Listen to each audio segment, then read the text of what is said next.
friends, once again this is Swarnashikha before you, and the poem that we are going to discuss today is Dust of Snow by the famous American poet Robert Frost. Now dust means a particle of snow. And now I will tell you some difficult words like hemlock tree. Hemlock tree is the name of a poisonous tree. And rude. Here rude means held in regret, held in repentance.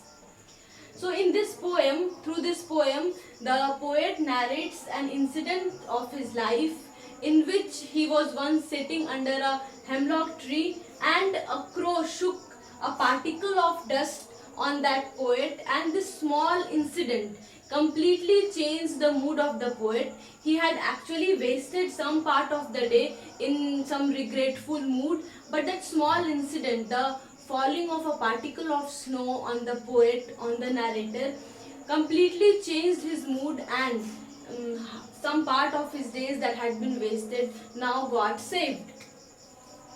The way a crow shook down on me the dust of snow from a hemlock tree means that that Robert Frost, means the poet, the narrator of the poem, was sitting under a hemlock tree and a crow came from somewhere. He shook the branches of the tree and a particle of snow and particles of snow fell on the poet. What did this do? Has given my heart a change of mood and saved some part of a day I had rued. And this small incident gave a change to the mood of the poet, and that incident changed some part of the day, changed the day that had been wasted, the days of the poet that had been wasted due to repentance. That day was saved. So through these lines, what the poet is trying to say is that since hemlock tree and crow both are considered inauspicious, the first hemlock tree is a poisonous tree and this crow is also not considered nice. Usually in poems the poets use birds like nightingales because it has a very lovely voice. So crow and hemlock tree here, this has been used because the poet wants to say that sometimes unpleasant situations, sometimes unpleasant atmosphere can also give us happiness, that in the end sometimes these unpleasant things that we don't consider it good, but sometimes these things also can provide us with happiness, can bring a change in our life. Now first of all we will see the rhyme scheme.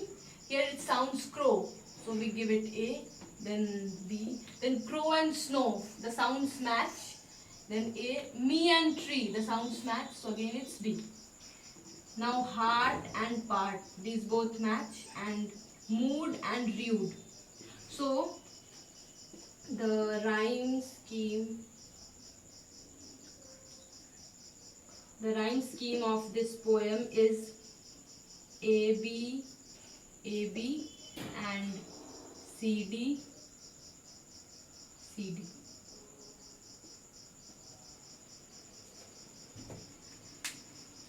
That's all. Thank you. I hope you would have understood the poem. Still, if you have any queries regarding these poems, you may mention it in the comment box, or you may email me at my email address, that is swarnashikha28@gmail.com.